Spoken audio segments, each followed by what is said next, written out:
In this lecture, we'll study organic molecules. Those are molecules that contain the atom carbon. All organic molecules contain the element carbon. Four groups of organic molecules are carbohydrates, proteins, lipids, and nucleic acids. Let's look first at the carbohydrates. They are organic molecules composed of carbon, hydrogen, and oxygen, and always the carbon, hydrogen, and oxygen are in a 1 to 2 to 1 ratio. For example, if the molecule has 6 carbons, it would have 12 hydrogens and 6 oxygens. The most important job of carbohydrates is to supply energy. Carbohydrates are found in substances like sugars, molasses, honey, potatoes, rice, and pasta. There are 3 groups of carbohydrates. They are the monosaccharides, or simple sugars. They are the building blocks, also known as the monomers of carbohydrates. Disaccharides, which are 2 simple sugars, the prefix di means 2, and poly means many, so the polysaccharides are chains of many simple sugars. They are also known as polymers. There are monosaccharides that have 6 carbons, and they are known as hexoses. They include the molecules glucose, galactose, and fructose. There are monosaccharides with 5 carbons, known as pentoses, and they are ribose and deoxyribose. There are 3 monosaccharides with 6 carbon atoms that have the same chemical formula. They are glucose, galactose, and fructose, and their formula is C6H12O6. Molecules with the same chemical formula but a different arrangement of atoms are called isomers. One of the monosaccharides, glucose, is called blood sugar. It's necessary for the body to function properly. Glucose provides the energy that we need to do our day-to-day tasks. Normal blood glucose levels are 80 to 120 milligrams per deciliter. Above 120 may indicate diabetes mellitus. Below 80 can indicate hypoglycemia. Sometimes blood sugar levels can become elevated if there's not enough insulin or if the insulin receptors do not work properly. The job of insulin is to carry glucose from the blood inside the cell where it can be used. Insulin is produced by an organ known as the pancreas. There are 3 primary types of diabetes. Type 1, also known as juvenile onset and IDDM, usually occurs early in life before 20 years of age. IDDM means insulin-dependent diabetes mellitus. Type 2 is adult onset, known as NIDDM, non-insulin dependent diabetes mellitus, and it usually occurs between the ages of 40 and 60 years. The third type is gestational diabetes, which occurs during pregnancy. There are different causes of diabetes. Type 1 is caused by too little insulin produced in the pancreas. Usually it is an autoimmune disease, which means the body has attacked the pancreas and it no longer functions properly. With type 2 diabetes, the insulin receptors do not work well, or there are too few of them. Usually this occurs as a person ages. And finally, gestational diabetes, which occurs during pregnancy, is a condition where there is usually too little insulin produced for both the mother and the baby. There are 3 early signs of diabetes, also known as classic signs or red flags of diabetes. The first is polyuria, which means frequency of urination. The second is polydipsia, which means extreme thirst, and the third is polyphagia, which means extreme hunger. Besides the classic signs or the red flags, there are other early signs of diabetes that include sores that heal slowly, blurred vision, irritability, nervousness, and a rapid loss of weight, usually between 10 and 15 pounds within a couple of weeks.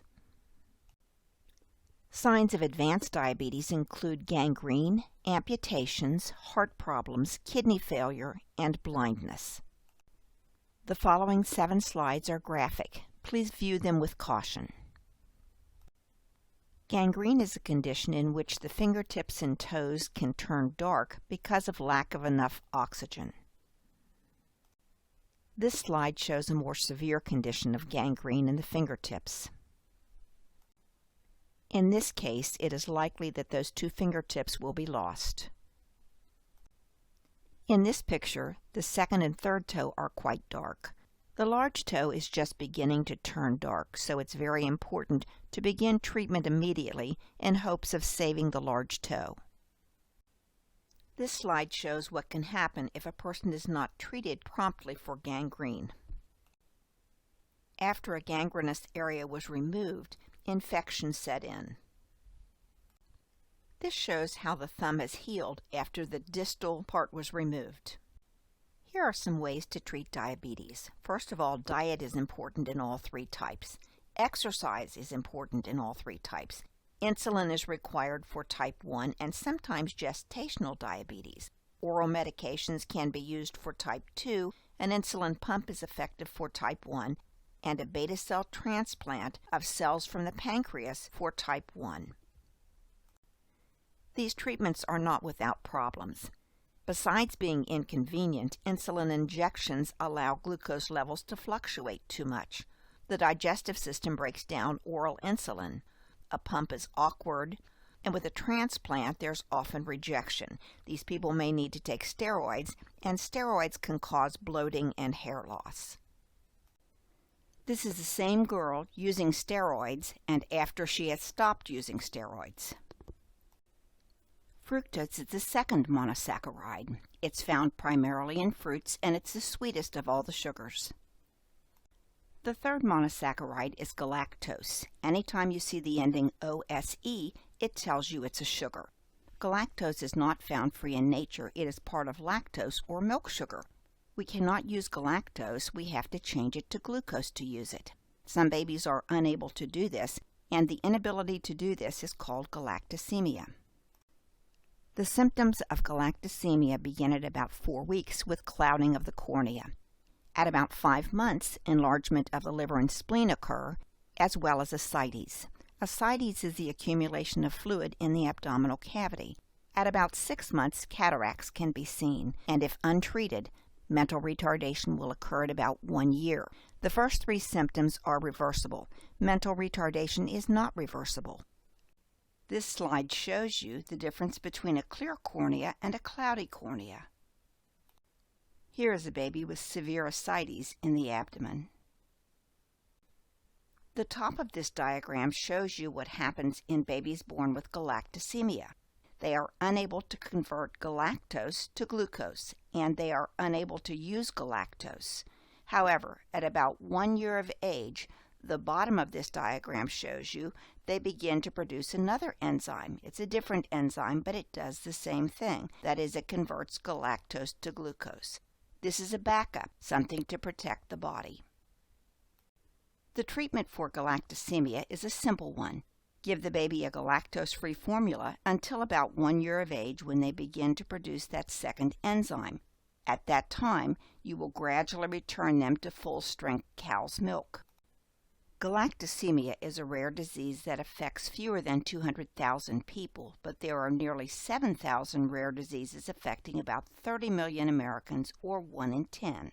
At Boston Children's Hospital, the Manton Center for Orphan Disease Research was created to develop new methods for understanding, diagnosing, and treating unusual diseases, and to apply this knowledge to make fundamental scientific advances with broad implications for human health. There is a video located under optional videos below that shares the story of a dedicated family and their son Oliver's battle with galactosemia. We just looked at the 3 monosaccharides, glucose, galactose, and fructose. We'll move on now to the disaccharides. Remember that di means 2. The disaccharides with which you should be familiar are lactose, milk sugar, which is composed of glucose and galactose. Sucrose, which is table sugar and composed of glucose and fructose, and maltose, which is malt sugar, important in the brewing industry, composed of 2 molecules of glucose. The last group of carbohydrates are the polysaccharides. Poly means many.